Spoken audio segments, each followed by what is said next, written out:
그래서 내 삶에 지금 안 좋은 일이 벌어질지 몰라도 이걸 나중에 하나님이 어떻게든 좋게 만드실 거예요. 그래서 내 삶은 결국엔 잘 될 거예요. 이거 영상 보시는 분들 중에서도 이렇게 생각하시는 분들 많을 거예요. 정말로 그럴까요?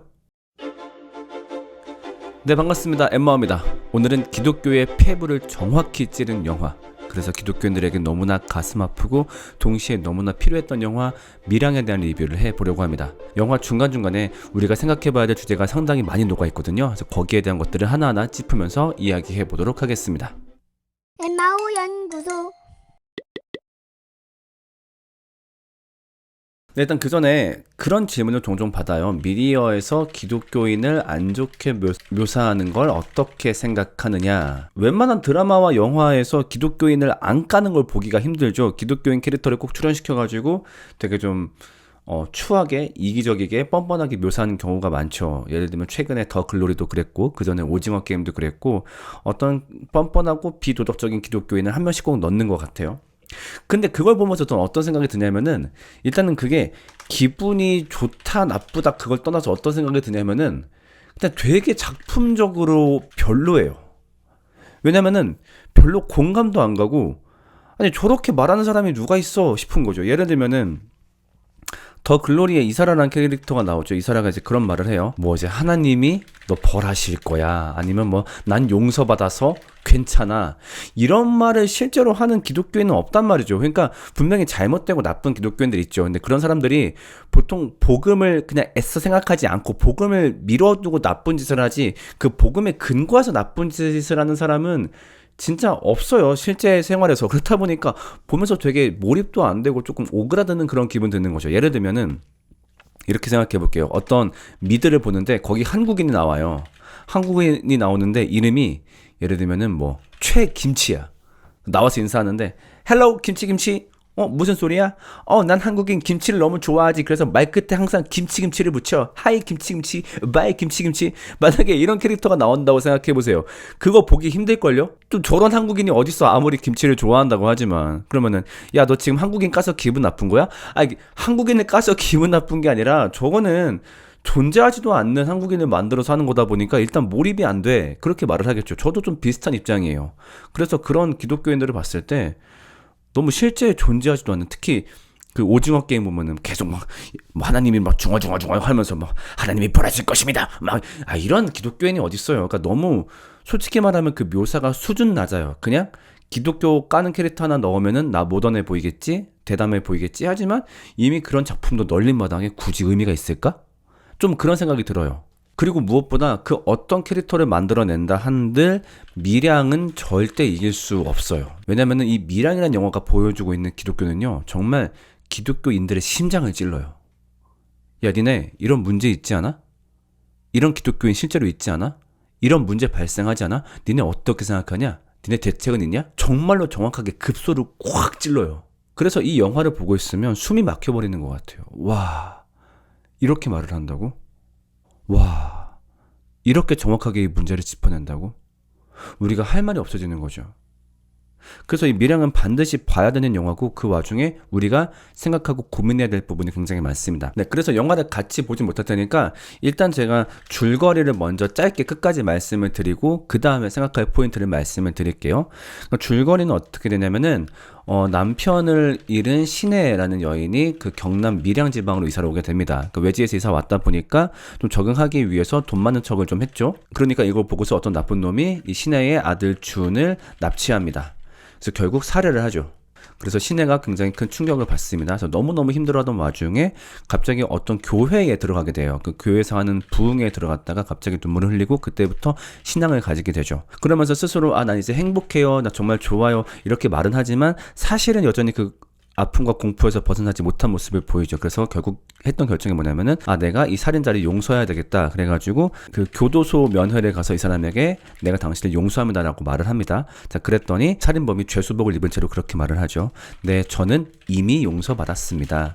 네, 말씀하신 대로 저 또한 하나님께서 용서해 주셔가지고 이미 용서받았습니다. 감사합니다. 전 너무 평안합니다. 이렇게 말을 한 거죠.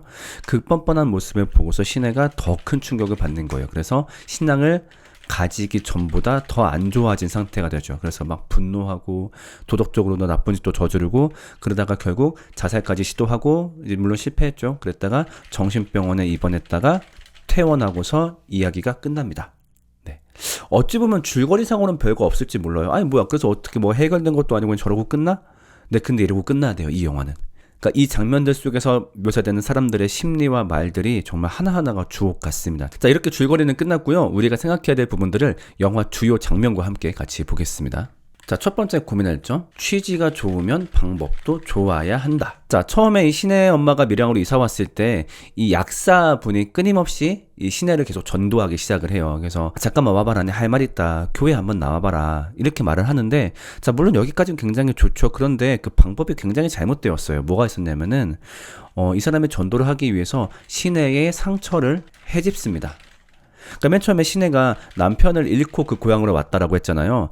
그러니까 그걸 어떻게든 들키지 않기 위해서 괜찮은 척하고 돈 많은 척하면서 살아가고 있어요. 근데 그런 사람한테 이렇게 말을 하는 거예요. 무슨 일 때문에 왔는지 내 다 들었다. 이렇게 말을 하는 거죠. 그래서 얼마나 마음이 아팠노? 근데 성경 안에 그 답이 있다. 이런 식으로 전도를 시작을 하죠. 근데 듣는 사람 입장에서는 이 말 자체가 굉장히 불쾌하죠. 갑자기 그 상처를 확 드러내버리니까. 자, 그 다음에 이 약사분이 나중에 신혜를 또 전도를 해요. 그때가 언제냐면은, 네, 그게 이 장면인데, 자, 이때가 동시에 아들을 잃었을 때였어요. 근데 이때 또 그 상처를 해주죠. 얼마나 아프겠노. 그 아픔은 하나님밖에 치료할 수 없다. 이런 식의 접근을 합니다. 너무너무나 섣부른 거죠. 그러니까 이 사람이 그 상처를 드러내고 싶어 하는지도 다시 생각하고 싶어 하는지도 모르는 상태에서 너무 섣부른 접근을 한 거예요. 그리고 무엇보다 중요한 거는 지금 이 사람은 그 말씀을 듣고 싶어 하는 상태가 아니죠. 처음에는 그냥 길 가다가 갑자기 오려서 약국에 온 상태였고, 두 번째는 그냥 아파서 약 받으러 왔는데 이제 또 그런 말을 하는 거죠. 그러니까 상대방이 지금 어떤 상태인지 그 상태에 대한 존중이 전혀 없는 거예요. 그러니까 우리가 간혹 어떤 취지가 좋은 일을 할 때 그 방법을 무시해버리는 경우가 종종 많습니다. 그러니까 이 취지가 좋기 때문에 방법은 어쨌든 뭔 상관이야. 얼마나 좋은 일 하는데. 그러니까 특히 이런 일이 많이 발생하는 게 바로 전도라고 할 수 있겠죠. 하나님의 말씀을 전하는 위대한 일을 하고 있어 거기에 취해가지고 방법적인 고민을 안 하는 거예요. 그러니까 이 사람이 이 상처에 대해서 어떻게 생각할까? 이걸 드러낼까? 이걸 드러내고 싶어 할까? 드러내고 싶지 않아 할까? 거기에 대한 고민도 없이 너무 섣부르게 다가가는 거죠.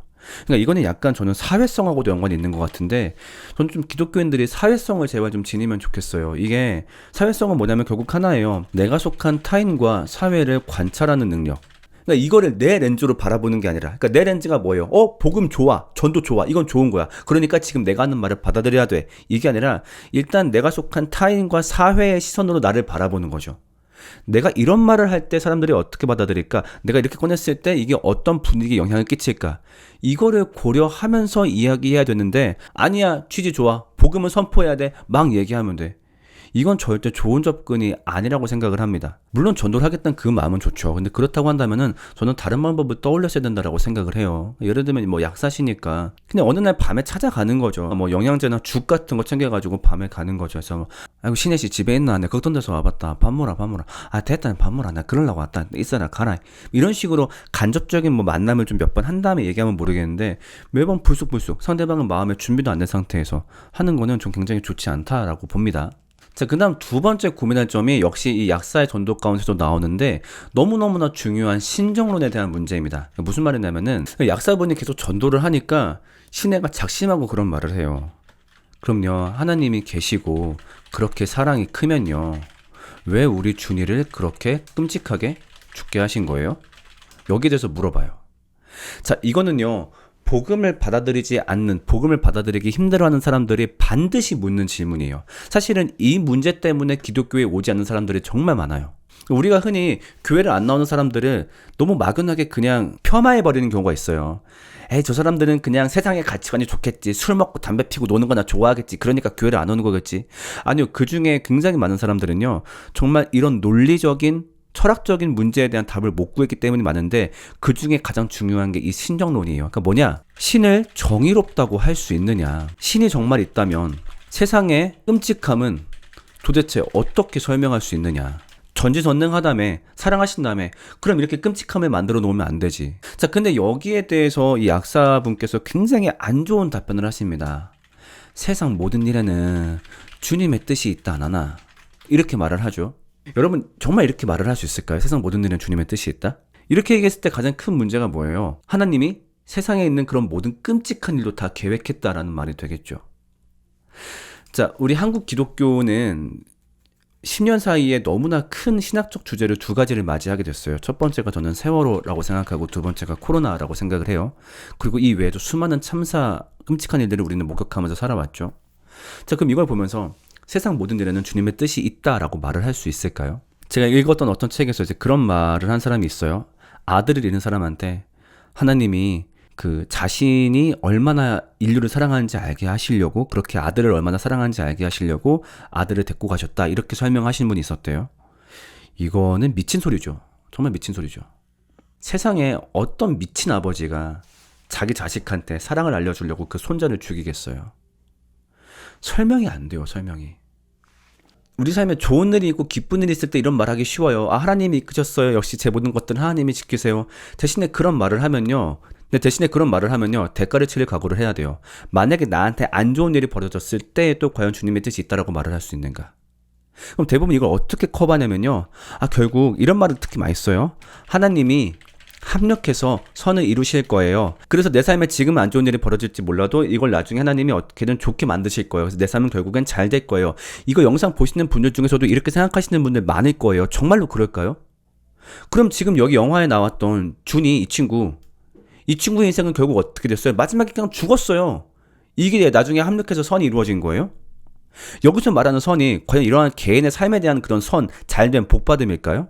아니에요. 그건 기독교가 아니에요. 정말로 많은 기독교인들이 자신이 하나님을 믿는 근거로 뭐를 말하냐면은, 하나님이 나를 지키셔서 내 삶이 결국 잘 되고 잘 될 거야.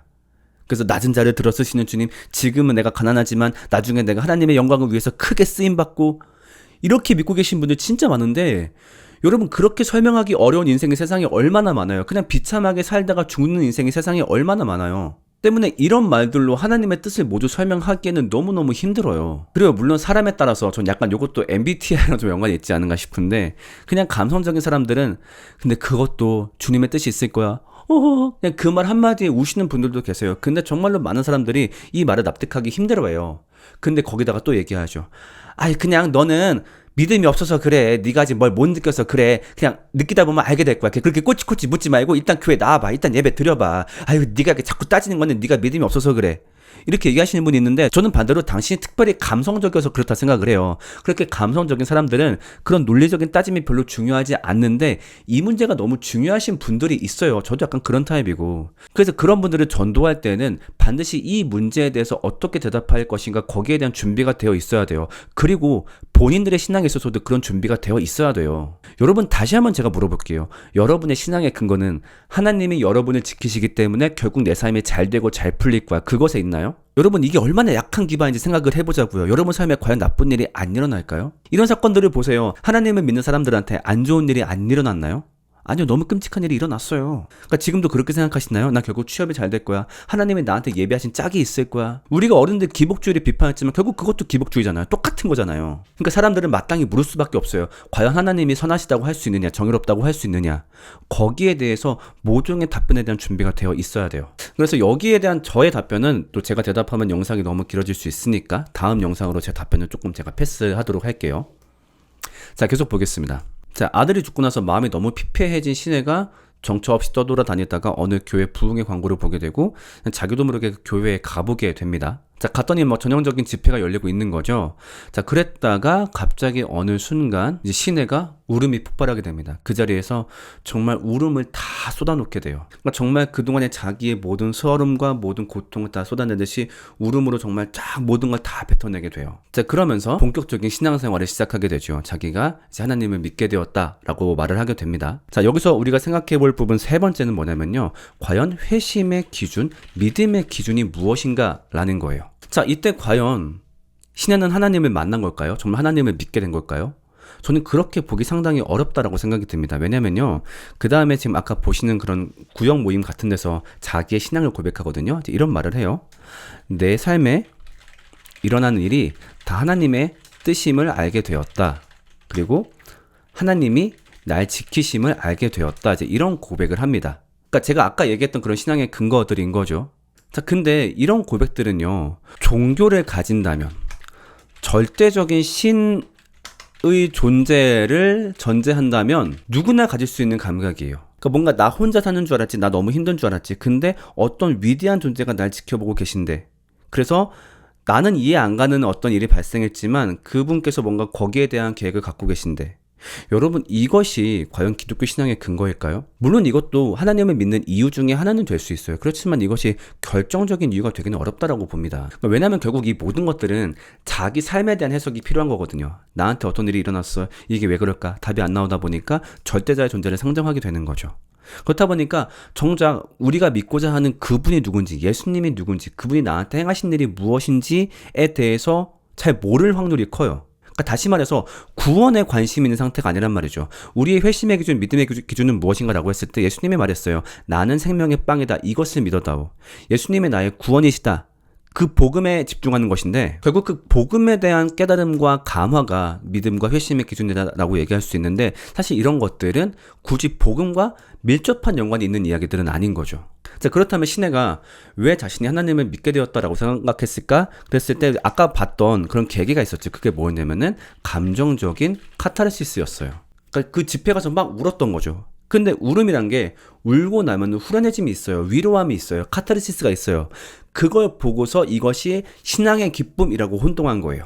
그러니까 정리하자면은 어떤 감정의 기쁨과 신앙의 기쁨을 혼동한 거죠. 이거 교회에서 진짜 많이 벌어지고 있지 않나요?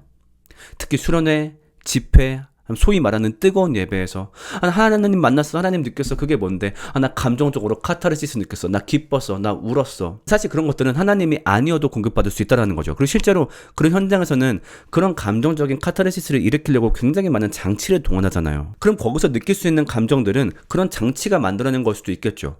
근데 그림이 너무 좋아요. 울어요. 눈물을 흘려요. 뛰어요. 그걸 보고서 주변에서도 그 사람의 신앙을 과대평가 주는 거죠. 너 하나님 만났구나. 드디어 경험했구나. 어때, 기쁘지? 어때, 눈물 나지? 그래, 그게 하나님을 만난 기쁨이야. 사실은 나 아무것도 모르는데. 그러니까 수련회 끝나고 어때요? 난 사실 하나님은 몰라요. 이런 게 막 나오는 거죠. 그러니까 물론 그런 것들이 좋은 계기는 될 수 있지만 그 다음에 반드시 이 사람에게 밀도 있는 교육이 이루어지고 이 사람의 고백을 확인해야 되는 거죠. 이 사람이 과연 자신의 신앙의 근거를 무엇에 두고 있는가? 정말로 그 복음에 감화되었는가? 감화되지 않았다면 아직 어떤 부분이 갖추어지지 않았는가? 이것이 교회가 해줘야 될 부분인데 그냥 울었어, 뛰었어, 너 성령 만났구나, 그래. 이런 식으로 되어버리는 거죠. 그러니까 교회에서도 올바른 가르침을 해주지 않았다 보니까 교회도 그 사람의 회심 여부를 판단하지 못하게 되고 당연히 그 본인도 자신의 회심 여부를 올바르게 바라보지 못하게 되고 그냥 삶에서 기쁨을 누리면 하나님을 만난 거구나. 그리고 어떤 내가 이해하지 못한 일에 대해서 내가 받아들일 수 있게 되면 그것이 하나님을 만난 기쁨이구나. 이런 식의 어떤 혼돈을 좀 겪게 되는 거죠. 자, 그 다음 네 번째 생각해 볼 주제는요. 강요된 긍정주의. 라고 하는 거죠. 사실 자기가 뭐 하나님을 만나서 치유가 되었다, 기쁘다라고 말은 하지만 이제 혼자 있을 때 보면은 여전히 어떤 트라우마에 시달립니다. 약을 먹게 되고 막 너무 마음이 아플 때가 있고 뭐 지나가는 어린아이만 보면 너무 마음이 힘들어지고 그래서 신에도 생각하는 거죠. 왜 내가 아직도 이걸 벗어나지 못하지? 내가 아직 뭔가를 잘못했나 봐. 그래서 스스로 어떤 결정을 내리냐면요. 교도소에 찾아가겠다라는 결심을 해요. 이건 내가 용서를 안 해서 그런가 봐. 용서해야 되겠어. 자, 그래서 용서하러 갔다가 아까 얘기했던 대로 너무 충격적인 경험을 하게 된 거죠. 자, 그렇다면 여기서 시내가 왜 용서해야 된다라고 생각했을까라고 했을 때 아마 이런 전제가 있었던 것 같아요. 신앙을 가지면 아파서는 안 돼. 슬퍼서는 안 돼. 그런데 내가 여전히 아프네. 아마 내가 뭔가를 잘못하고 있나 봐. 그래서 용서를 하게 된 거죠. 여러분 정말로 그럴까요? 신앙을 가지게 되면 울면 안 될까요? 분노하면 안 될까요? 이거를 깨기 위해서 우리한테 시편이 주어진 거죠. 시편을 보면은 탄식시도 있고 원망시도 있고 저주시도 있어요. 하나님을 믿기 때문에 그 신앙 안에서 분노할 수 있는 거예요. 충분히. 그러니까 아까 얘기했지만 우리가 세상에 벌어지는 일을 모두 이해할 수 없어요. 저도 마찬가지예요. 저도 천국 나중에 올라갔을 때 하나님의 멱살 붙잡고 따지고 싶은 게 한두 가지가 아니에요. 이거 왜 그러셨나요? 저거 왜 그러셨나요? 물론 그것 때문에 내가 하나님을 안 믿는 건 아니에요. 하나님은 믿지만 내가 도저히 납득 못 갈 일이 있단 말이죠. 그러면 거기에 대해서는 우리가 분노할 수 있고 화날 수 있고 힘들어할 수 있어요. 그래서 저도 상당 부분의 문제들은 천국 가서 하나님한테 따져야지 그 생각 덕분에 저도 어찌 보면 신앙을 유지할 수 있는 거죠. 근데 너무 교회 내에서 아니야, 하나님 원망하면 안 돼. 그런 부분 이해 못한다라고 말하면 안 돼. 분노하면 안 돼. 이렇게 하다 보니까 무리하게 긍정주의를 품게 되는 거예요. 그렇다 보니까 결국 자신의 어떤 포용 능력을 넘어서는 긍정을 가지려다가 산산조각 나는 경우. 그게 지금 나온 용서겠지요. 용서 같은 경우는 사실 그래요. 너무너무 중요하죠. 저도 용서를 해야 된다라고 말하는 쪽이고. 왜냐면 용서는 우리가 복음을 영접한 증거 중에 하나이기 때문에. 그러니까 어떤 자식이 너무너무 미워. 근데 걔를 용서할 수 있는 이유는 일단 내 죄성을 바라볼 수 있기 때문에. 나도 똑같은 죄인이고 나 때문에 예수님이 죽으셨으니까 어찌 보면은 나는 더 큰 죄를 용서받은 거야. 그러니까 쟤를 용서할 수 있어야 돼. 맞아요. 이게 논리적인 흐름은 맞지만 사람마다 이게 쉽지 않아요. 그래서 정말로 복음을 깊이 묵상했을 때 그래서 여기에 대해서 정말 자연스러운 마음이 나왔을 때 해야 되는 건데 그렇지 않고 야, 너 복음 면접했으니까 용서해야 돼. 이런 식으로 가게 되면 사람들이 무너져요. 또 교회에서 비슷한 사례 한번 얘기해 볼까요? 예를 들면 어떤 친구가 있어요. 너무 내가 받아들이기 힘든 친구. 뭐 그 친구가 사회성이 떨어지든 아니면 말을 함부로 하든 근데 그 사람과 친하게 지내야 된대. 어떻게든 같이 해야 된대. 같이 같은 셀 돼가지고 모두와 친해져야 된대. 근데 그럴 수 없어요. 보세요. 바울하고 바나바도 싸우고 막 그렇게 하는데. 사람마다 자기가 받아들일 수 있는 일의 유형이 따로 있고, 어쩌면 이건 나한테 안 맞나 봐. 그래서 일찌감치 거리를 두는 것도 방법인 거죠. 근데, 아니야. 교회 다니는 사람들은 모두 다 품을 줄 알아야 돼. 하다가 나중에는 뻥. 그러니까 좀, 교회에서 이런 것들을 너무 강요하지 않으면 좋겠어요. 교회 다니는 사람들도 아플 수 있어요. 하나님한테 분노할 수 있어요. 오히려 하나님을 믿으니까 분노하는 거겠죠. 아빠니까. 아빠 씨 이거 왜 그런 거예요? 나중에 내가 아빠한테 따질 거예요. 충분히 얘기할 수 있는 거죠. 그렇기 때문에 어떤 이런 모든 기독교인들의 소양에 대해서 자연스럽게 나오면 너무너무 좋은 거지만 강요되었을 때는 오히려 안 좋은 기형적 폭발을 일으킬 수 있다라고 생각을 합니다. 자, 그 다음에 영화의 가장 하이라이트 씬이 나오죠. 네, 드디어 교도소 면회를 가가지고 그 살인범을 만났는데 이 살인범이 너무도 평온하게 얘기를 하는 거죠. 하나님이 이 죄 많은 저를 용서해 주셔가지고 제가 이제는 마음의 평안을 얻었습니다. 그래서 어머님도 마음의 평안을 얻으시길 바랍니다. 이렇게 말을 해요. 자, 이건 뭐라 생각하냐면요. 저는요. 사회성의 부재라고 생각을 해요. 여러분 냉정하게 말해보자고요. 이 사람이 틀린 말은 없어요. 틀린 말은 없어요. 하나님이 분명히 이런 사람도 용서해 주세요. 맞아요. 그렇기 때문에 하나님 안에서 분명히 용서를 경험할 수 있고 거기에 대해서 기쁨을 얻을 수 있어요. 신학적으로 교리적으로 틀린 말은 없어요. 그런데 뭐가 떨어진 거예요? 사회성이 떨어진 거죠. 제가 아까 처음에 얘기했던 나의 말이 나의 기준이 아니라 세상과 사람들의 기준에서 어떻게 보일 것인가 거기에 대한 생각을 해야 되는데 지금 자기는 살인마예요. 살인범이에요. 그러면은 내가 아무리 지금 용서받고 내가 아무리 옳은 말을 한다고 하더라도 내 말이 저 사람에게 어떻게 비춰질까를 고민해야 되는 거죠. 그럼 어떻게 해야 돼요? 가서 무조건 울어야 돼요. 정말 제가 죽일 놈입니다. 정말 죄송합니다. 제발 한 번만 싹싹 빌어야 돼요. 하나님께 용서받는 것과는 별개로. 그래야 되는데 나 구원받았어. 그리고 이게 옳은 말이야. 그러니까 난 그냥 할 거야. 사회성이 없는 거죠. 이거는 그냥. 그리고 성경은요. 이 사회성을 굉장히 강조하고 있어요. 마태복음 5장 23절 보더라도 너희가 예물을 바치러 가다가 형제와 다툰 일이 생각나거든 먼저 화해하고 와라. 이거 설령 늦게 할지언정 그거 먼저 하고 와라. 이게 먼저다 얘기하고 그 다음에 구약에 속건제가 있죠. 속건제. 만약에 사람에게 실제로 피해를 끼쳤을 때는 그 사람한테 물어주라는 거예요. 하나님한테만 바치는 게 아니라 정확하게 그것을 규칙을 만들어가지고 얼마를 얼마큼 물어줘라. 아예 율법의 명치까지 되어 있어요. 그 말은 뭐예요? 하나님께 용서받는 것과 사람에게 용서받는 건 별개다. 왜? 그래야 그 사회가 유지가 되니까. 죄인은 죄인답게 그 앞에서 미안하다고 사과를 하고 배상을 해야 맞는 것이고. 근데 나는 교회 다니니까 교회에서만 처분하면 돼. 이건 절대 아니라고 하는 거죠. 이런 것들을 참 교회에서 많이 보게 됩니다. 나 하나님 찬양할 거야. 이거 찬양하는 게 좋으니까 이거는 뭐 시끄럽든 어떻게든 뭐 난 무조건 할 거야. 나는 전도할 거야. 요즘 이거 전도지 쓰레기 이거 많이들 문제되고 있지만 아니야 이건 좋은 거니까 쓰레기가 되든 말든 난 막 할 거야. 대부분 그런 사람들을 보면은 약간 세상을 계급론으로 바라보는 사람들이 많아요. 약간 좀 제가 종종 얘기하지만 극우적 성향을 갖고 계신 분들도 되게 많고요. 그러니까 계급적인 거야. 나는 믿는 사람, 너희는 안 믿는 하층민. 믿는 사람이 하층민을 왜 배려해? 이게 옳고 이게 좋고 이게 맞는 건데 그러니까 난 길거리에서 시끄럽게 노래 불러도 돼. 자, 그 다음 마지막 주제입니다. 누가 진정한 너의 이웃이냐. 사실은 영화 내내 조망되는 인물이 있어요. 사실은 영화 내내 조망되는 인물이 있어요. 그게 바로 여기 뒤에 있는 송강호 씨거든요. 이름이 뭐였더라? 아무튼 이 송강호 씨가 계속 이 시내 뒤를 계속 끊임없이 쫓아다니고 지켜보고 걱정해줘요.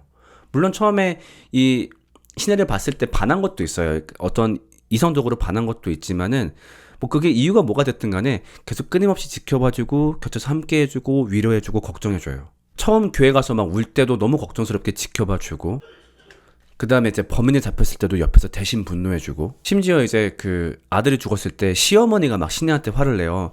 너무 충격받아서 아무 말도 못하는 건데 거기다 대고 야 니는 감정도 없나 어떻게 그래 안 울 수 있노 막 뭐라 하니까 송강호 씨가 대신 그걸 만류하죠. 마음은 알겠는데 여기도 힘들지 않겠습니까? 막 이렇게 변호를 해주죠. 그리고 영화 맨 마지막 장면, 이 신혜 씨가 머리를 자를 때 거울을 들고 있는 사람도 바로 송강호 씨예요.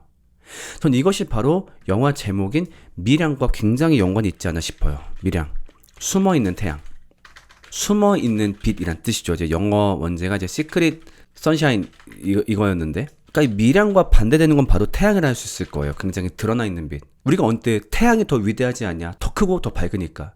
근데 제가 봤을 때 이 영화가 말하는 건 그거 같아요. 과연 이 미량과 태양 중에 누가 진정한 이 신의 이웃이었냐? 아마 이 태양은 하나님 내지는 신앙으로 이렇게 해석할 수 있을 것 같아요. 과연 그 하늘 위에 머물러 있는 그 신앙, 하나님, 이게 바로 신의 이웃이었냐? 하늘에서 지켜본다는 둥, 거기서 뭐 이게 뜻이라는 둥, 저렇다는 둥, 아니면 바로 옆에서 같이 울어주고 분노해주고 화내주고 눈물 닦아준 그 모든 것을 함께했던 송강호, 이 은밀한 태양, 이 둘 중에 누가 정말로 이웃일까요? 아마 이 영화를 보는 사람들은 다 이 미량이 정말로 진정한 신의 이웃이다라고 생각할 수 있을 것 같아요. 저는 교회가 이 감각을 잊어버리면 안 된다고 생각을 해요. 맨날 말로만 함께할게, 위로할게, 웃을게, 울게 할 게 아니라 정말로 그 삶의 현장에 찾아가서 같이 해줘야죠. 그래서 교회에서 교제가 중요한 거예요. 그냥 교제라는 게 예배 끝나고 같이 놀고 그래서 예배 잘 나오게 만들고 이러려고 필요한 게 아니라 정말 우리 교회 구성원이 삶에서 같이 울어주고 웃어주어야 할 순간에 함께 해야 되니까. 그러니까 얘가 너무 힘든 일이 있었어. 근데 만약에 교회가 그걸 몰라. 그래서 그때 얘가 혼자 울어. 아니면 같이 기쁨을 나누고 싶은 시간에 교회가 몰라. 그러면 안 되니까. 하나님의 그 사랑을 우리가 옆에서 전하는 게 우리의 일이니까. 그렇기 때문에 교회 구성원들은 친밀해야 되는 거죠. 단순히 기도해줄게, 함께 해줄게, 이게 아니라요. 영화를 보면요, 굉장히 어이없는 장면 하나가 나와요. 지금 여기 있는 신혜가 이 교회 뭔가 가정 모임을 지켜보고 있죠. 이 모임이 뭐냐면요, 신혜를 위한 기도회예요. 이 사람을 위한 기도회. 근데 이 사람은 지금 바깥에 있어요. 혼자. 자기네들끼리 옹기종기 모여 앉아 있고. 그리고서 이게 지금 신혜를 위한 모임이라고 얘기하는 거예요. 정말로 이게 맞을까요? 물론 교회 다니시는 분들 중에 정말 이렇게 하시는 분들은 없을 거라고 생각을 해요. 아마 이런 상황 벌어지면 이렇게 하진 않겠죠. 뭐가 정답일까요? 기도회를 할 게 아니라 옆에 가가지고 그냥 반찬 만들어주고 집 청소 같이 하면서 아이고만 됐다 앉아라 하면서 같이 그냥 방 닦아주고 그냥 같이 멍하니 얘기 들어주다가, 맞아요, 그게 우리의 방법일 거예요. 그러니까 백날 좋은 말하고 백날 기도하는 것보다 그냥 가서 차라리 봉투 하나 주고 힘들다는 사람한테, 저는 그게 우리가 할 일이라고 생각이 들어요. 그래서 굉장히 중요한 구절 하나 있죠. 저도 많이 묵상하는 구절인데 야고보서 2장 16절이에요. 너희 중에 누구든지 그에게 이르되 평안히 가라, 더웁게 하라, 배부르게 하라 하며 그 몸에 쓸 것을 주지 아니하면 무슨 이익이 있으리요. 그러니까 교회에서 막 이런 말로 때울 때가 굉장히 많죠. 화이팅 할 수 있을 거야, 그래 너를 위해 기도할게. 그걸 주라는 거예요. 그 실제로 쓸 수 있는 걸. 그게 뭐 돈이 되었든 아니면 그 현장에 가서 해주는 응원이 되었든 위로가 되었든, 이것이 우리의 사명이다라고 하는 거겠죠. 그래서 전반적으로 이 미량은요, 실제 교회에서 벌어질 수 있는 신앙적 문제를 굉장히 잘 다루었다라고 생각을 해요. 기독교 교리를 단순하게 받아들였을 때 어떤 문제가 생길 수 있는가, 교회라는 기관이 구성원을 위해서 실질적으로 해야 할 일은 무엇인가, 이런 질문들을 우리한테 정말 강하게 던진 영화였던 거죠. 그런 점에서 너무너무 가슴 아픈 영화였고 슬픈 영화였고, 그러면서도 우리가 꼭 봐야 되는 영화다라고 생각이 들었어요. 엠마 연구소. 자, 한두 마디로 요약할 수 없을 정도로 굉장히 많은 이야기를 나누었습니다. 자, 여러분들은 미량을 보면서 어떤 생각이 드셨나요? 여러분들의 다양한 이야기 댓글로 나눠주시면 좋을 것 같습니다. 저는 지금까지 엠마오였습니다. 반가웠어요. 안녕!